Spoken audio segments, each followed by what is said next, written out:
வணக்கம் madam, Surekha Suresh. Hello வணக்கம் sir, சொல்லுங்க. சார் சுரேஷுங்களா? சார் சார் நான் இந்த மாதிரி கார்த்தி பேசுகிறேன் சார். ஓகே. இப்போ பார்த்தீங்கன்னா இப்போ இந்த ஏர்டெல் சிம் தான் யூஸ் பண்ணிகிட்ருக்கேன். ஓகே. ஒரு 2 நாளாக பார்த்தீங்கன்னா கால் வர மாட்டேங்குது சார். என்ன பண்ணேன்னே தெரிய மாட்டேங்குது. மொபைல் ஏதோ பிரச்சனை போல இருக்குது. ஓகே. கால் வர மாட்டேங்குது. என்ன ப்ராப்ளம்னு ஒன்றும் புரிய மாட்டேங்குது சார். நீங்கள் எதுவும் வர கால்லாம் எங்கிட்ட மாற்றி விட்றீங்களா? சார் அந்த மாதிரிலாம் ஆப்ஷன் வராதுங்களா உங்களுக்கு? என்னது? அந்த மாதிரிலாம் வரது வாய்ப்பு இல்லைங்களா சார்? இல்லை ஏதோ யாரோ உள்ளே இருந்து என்னமோ வேலை பண்ணுறேன். இங்கே என்னன்னு புரிய மாட்டேங்குது எனக்கு. ஏன்னா பேசுகிறப்ப உங்கள் கால் வந்து மாற்றப்பட்டுள்ளது. ஐயா எவனா எனக்கு உள்ள என்னமோ ஏதோ எனக்கு ஏற்கனவே எங்கள் ஊரில் பிரச்சனை. யாரோ என் நம்பரை என்னமோ பண்ணுறாங்க. அது என்னன்னு புரிய மாட்டேங்குது. இதே நம்பருங்களா வேறு நம்பருங்களா? இந்த நம்பருக்கு தான். இந்த நம்பருக்கு வந்து கால் பண்ணால் கால் போக மாட்டீங்களா, வர மாட்டீங்களா சார்? அதாவது சார் நீங்கள் என்ன புரிஞ்சுக்க மாட்டீங்க.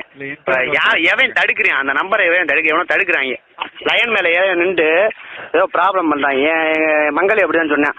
மாப்பிள்ளை இந்த மாதிரி ஏதோ பிரச்சனை இருக்குடா, என்னன்னு கேளுடா மாப்பிள்ளை. இல்லாட்டியும் இந்த மாதிரி அமுக்கி கேட்டேன்னா கண்டிப்பாக சொல்லுவாங்க, என்னன்னு கேட்டுரு அப்படின்னு. அது இப்போ அந்த எவனோ லைன் மேலே இருக்கேன், அந்த எவனை இறக்கி விடணும். என்னமோ பண்ணுறான். அது என்னன்னு சொல்லுங்க எனக்கு கரெக்டாக. இன்கமிங் வர மாட்டீங்களா உங்களுக்கு? இன்கமிங்னா சார் உங்களுக்கு எந்த இன்கமிங் வர மாட்டேங்குங்களா உங்களுக்கு? அதான் சார் இன்கமிங்ன்ற ஒருத்தர் இருக்கானா? Hello hello hello sir. Hello sir. இல்லை சார், இப்போ யாரோ இன்கமிங் என்னமோ இப்போ சொன்னீங்களே, என்னன்னு கேட்குறேன்.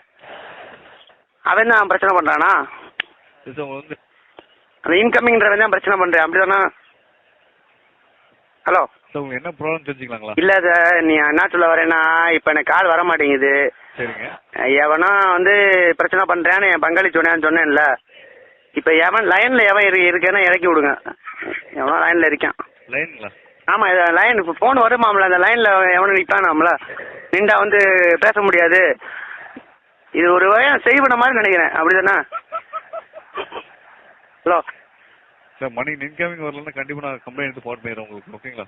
கம்ப்ளைண்ட் வேணாம். ஏன்னா நம்ம வந்து யாரையும் வந்து கஷ்டப்படுத்தக்கூடாது, சரியா? இப்போ வந்து அவன் எவன் இந்த இன்கமிங்ன்றவன் தான் பிரச்சனை. இப்போ அவனை தான். ஹலோ, நீங்கள் தகவல் கொடுக்க மாட்டீங்க போல சார். நான் செக் பண்ணிக்கிறேன் உங்களுக்கு. இல்லை நீங்கள் செக் பண்ணக்கூடாது. நீங்கள் கரெக்டாக சொல்லுங்கள். ஏன்னா வந்து எல்லாரும் என்னை ஏமாத்துறாங்க. எங்கள் ஊருக்காரங்களும் என் பங்காளி மக்கள் ஏமாத்துறாங்க. அப்போ அவன் போய் சொன்ன கணக்கு ஆகி போச்சு பார்த்தீங்களா? இப்போ இன்கமிங் எவனோ சொந்தக்காரன் தான் எவனோ இருக்கேன் போல இருக்கு. ப்ராப்ளம் எத்தனை நாளாக இருக்கு உங்களுக்கு? அந்த இன்கமிங் ப்ராப்ளமா? ஆமாங்க. அது எனக்கு யாருன்னு தெரியாது சார். அந்த இன்கமிங்ன்றவன் யாருன்னு எனக்கு தெரியாது. நீங்கள் தயவு செஞ்சு சொல்லுங்க, அவன் ஏவன் சார்? கண்டிப்பாக நீங்கள் இங்கே பாருங்கள் சார். நான் இந்த கஷ்டமாக இருக்கேன், சரியா? வீட்டில் ஏற்கனவே பிரச்சனை சார். எங்கள் அம்மாவுக்கு பெரியம்மாவுக்கு சண்டை வந்துருச்சு. நான் இப்போ இந்த சமயத்தில் வந்து இந்த இன்கமிங்ன்ற உள்ள வந்து பெரிய பிரச்சனை பண்ணிடுறேன் போல இருக்கே. எவ்வளோ சங்கடம் தெரியுமா? நீங்கள் அதெல்லாம் புரிஞ்சுக்காமல் பேசிகிட்டு இருக்கீங்க. நேற்று ஃபுல்லாக இதெல்லாம் சரக்கு அடிச்சு என்னென்னா பேசாமல் இருக்கு சார். அதாவது சொல்லதான் ஒரு மாதிரி சங்கடமாக இருக்குது சார். சார் ஒரு நிமிஷம் லைனில் காத்துக்கலாம், தவிர செக் பண்ணி சொல்லுங்கள். இது இந்த இப்போ பார்த்தீங்களா, இந்த பற்றி சொல்லிட்டீங்க பார்த்தீங்களா லைனில். இந்த லைனில் தான் அவன் உட்காந்துருக்கான். அந்த லைனில் தான் அவனை இறக்கி விடணும், அந்த இன்கமிங்ன்றவனை. இதை நீங்கள் கரெக்டாக தகவலை கொடுங்க. இப்போ நீங்களும் சொல்கிறீங்க, அப்போ நீங்களும் என்ன ஏமாத்துறீங்க, அப்படி தானே சார்? சுரேஷ் சார் தயவு செஞ்சு சொல்லுங்கள் சார். எனக்கு ரொம்ப பிரச்சனையாக இருக்குது சார். எதுனாலும் பரவாயில்ல சார், சும்மா சொல்லுங்கள் சார்.